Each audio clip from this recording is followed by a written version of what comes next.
नमस्कार, आशा करता हूं कि आप लोग ठीक हो। महाराष्ट्र की सियासत में भूचाल आ चुका है। इस वीडियो में करेंगे बात, समझाएंगे आपको कि आखिर महाराष्ट्र में चल क्या रहा है। क्या महाराष्ट्र सरकार, क्या उद्धव ठाकरे सरकार टिक पाएगी या फिर उद्धव ठाकरे सरकार गिर जाएगी, इस वीडियो में करेंगे अच्छे से बात। इस वीडियो को पूरा देखना, एंड तक वीडियो को लाइक और शेयर करना ना भूले।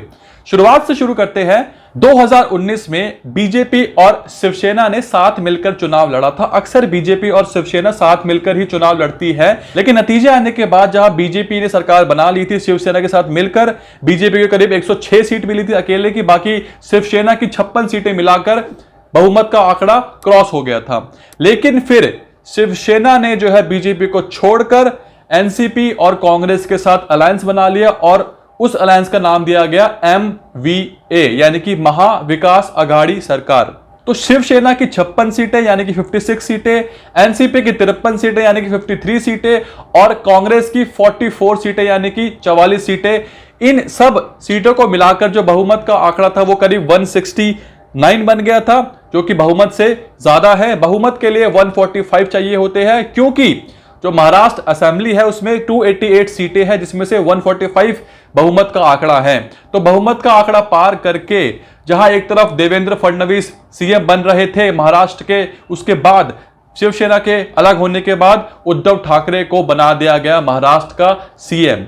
तो फिर बीजेपी की सरकार गिर गई और यह महाविकास आघाड़ी सरकार ने महाराष्ट्र को चलाया।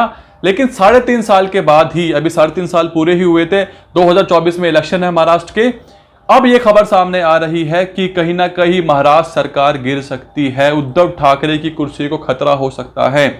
ऐसा इसलिए कि एक शिवसेना के लीडर, जो कि एक सीनियर लीडर है, काफी ज्यादा उनका वर्चस्व है, एकनाथ शिंदे बागी हो गए। एकनाथ शिंदे अपने साथ कई अन्य विधायकों को लेकर महाराष्ट्र से सूरत रवाना हो गए, जिसके बाद सूरत से वो गुवाहाटी रवाना हो गए। आपको बता दो कि सूरत गुजरात में आता है और गुजरात में सरकार बीजेपी की है, गुवाहाटी असम में आता है और असम में सरकार बीजेपी की है। तो ये तो साफ है कि अब बीजेपी में शामिल होने की आशंका जताई जा रही है एकनाथ शिंदे की, जिसके बाद महाविकास आघाड़ी सरकार की नींदें उड़ गई है कि कैसे हो गया ये, एक शिवसेना का लीडर कैसे बागी हो गया। और वो सिर्फ खुद नहीं गए, अपने साथ करीब बताया जा रहा है कि 46 एमएलए का समर्थन है उनको।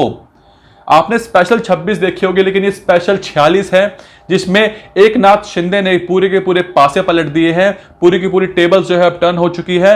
और अब सारी नजर है कि बीजेपी का क्या स्टेप होने वाला है और अब महाविकास आघाड़ी सरकार क्या करेगी। अब आप समझिए कि एंटी डिफेक्शन लॉ क्या होता है। एंटी डिफेक्शन लॉ के तहत अगर शिवसेना की 2/3 एमएलए बागी हो जाते हैं, यानी कि शिवसेना को छोड़कर किसी और पार्टी में चले जाते हैं, तो तुरंत सरकार गिर जाएगी। क्योंकि शिवसेना 56 सीट जीती थी, 56 एमएलए थे, और उसका अगर हम 2/3 करेंगे तो बनते हैं 37। अगर 37 विधायक बागी हो जाते हैं, पार्टी को छोड़ देते हैं, तो तुरंत जो है सरकार गिर जाएगी।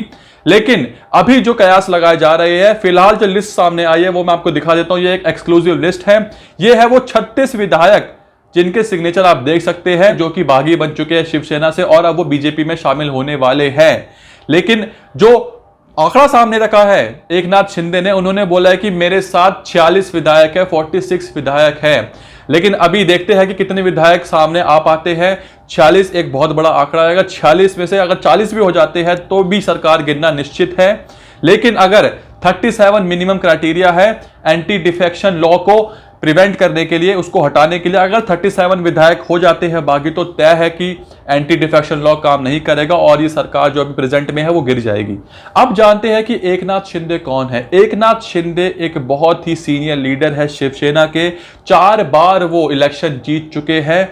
बाला साहब ठाकरे के वो बहुत करीब थे, बहुत उनके खास थे। बताया जा रहा है कि एकनाथ शिंदे कहीं ना कहीं खुश नहीं थे कि क्यों शिवसेना ने बीजेपी से अलायंस तोड़ा और कांग्रेस और एनसीपी के साथ मिलकर सरकार बनाई। वो इससे खुश नहीं थे। इसी के साथ साथ वो खुश इसलिए भी नहीं थे कि उनको वो सम्मान नहीं दिया जा रहा था पार्टी के द्वारा जो वो डिजर्व करते हैं। आदित्य ठाकरे, जो कि उद्धव ठाकरे के बेटे हैं, उनको काफी ज्यादा मान्यता दी जा रही थी बजाय एकनाथ शिंदे के। इसको लेकर भी वो खासा नाराज थे और एकनाथ शिंदे के हालिया बयान में उन्होंने बोला कि वो हिंदुत्व को लेकर कभी भी कॉम्प्रोमाइज नहीं करेंगे, वो हिंदुत्व के साथ है।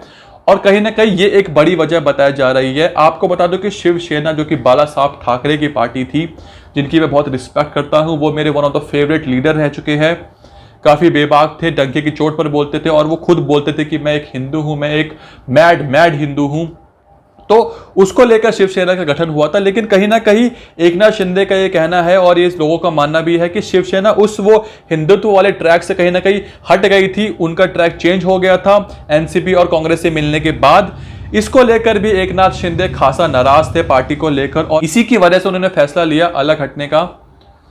तो ये एक बहुत बड़ी रीजन है जिसकी वजह से अब जो है महाविकास आघाड़ी सरकार थोड़ा खतरे में है। अब क्या क्या पॉसिबिलिटी है, क्या क्या हो सकता है? अगर 37 एमएलए अलग हो जाते हैं तो तुरंत जो है सरकार गिर जाएगी और बीजेपी की सरकार बन जाएगी क्योंकि उनके पास बहुमत आ जाएगा। या फिर अगर शिवसेना और महाविकास आघाड़ी सरकार कैसे भी करके मना लेती है एकनाथ शिंदे को और बाकी के एमएलए को, तो वो वापस आ सकते हैं अपनी पार्टी में। लेकिन इसके बाद उनका जो कद है वो कहीं ना कहीं गिर जाएगा पार्टी में, तो शायद ऐसा होना मुश्किल है। या तो एक और पॉसिबिलिटी ये है कि एकनाथ शिंदे बेशक ना आए लेकिन बाकी के जो निर्दलीय विधायक है या बाकी के जो एमएलए है उनको कैसे भी करके महाविकास आघाड़ी सरकार या फिर शिवसेना सरकार उनको वापस बुला लेती है और एकनाथ शिंदे तो अलग हो जाएंगे लेकिन बाकी के जो एमएलए है, बाकी के जो निर्दलीय विधायक है वो वापस सरकार में आ जाएंगे और सरकार नहीं गिरेगी।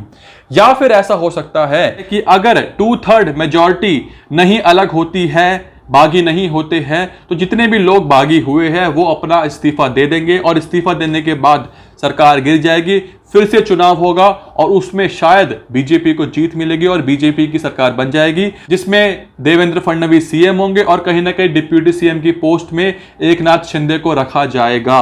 तो ये कुछ पॉसिबिलिटी है जो कि महाराष्ट्र पॉलिटिक्स में फिलहाल हो सकती है। जो भी आपकी राय हो मुझे प्लीज बताइए कमेंट सेक्शन में। इसी के साथ साथ मुझे फिलहाल कुछ चीजें याद आ रही है। मुझे वो पालघर साधु की लिंचिंग याद है, मुझे सुशांत सिंह राजपूत केस याद है, मुझे दिशा सालियन केस याद है, मुझे याद है अर्नब गोस्वामी के साथ क्या हुआ था, मुझे याद है कंगना रनावत का किस तरीके से घर तोड़ा गया था, मुझे याद है किस तरीके से यूट्यूबर्स को अरेस्ट किया गया था, मुझे याद है किस तरीके से उस बुजुर्ग दंपत्ति को मारा गया था, मुझे याद है किस तरीके से उस शख्स के बाल काट दिए गए थे, सर मुंडवा दिया गया था क्योंकि उसने कुछ ट्वीट्स करे थे सरकार के ऊपर। मुझे याद है किस तरीके से किताकी चिताले को 1 महीने तक जेल में रहना पड़ा सिर्फ इसलिए कि उन्होंने एक पोस्ट शेयर किया था शरद पवार को लेकर जो कि एनसीपी के लीडर हैं।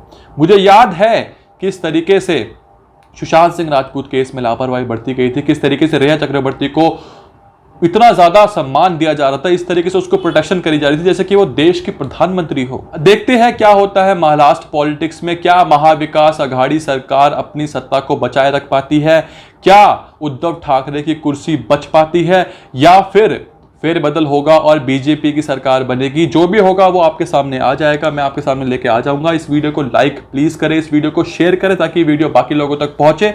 आपकी जो राय है वो कमेंट सेक्शन में जरूर दें। तब तक के लिए धन्यवाद।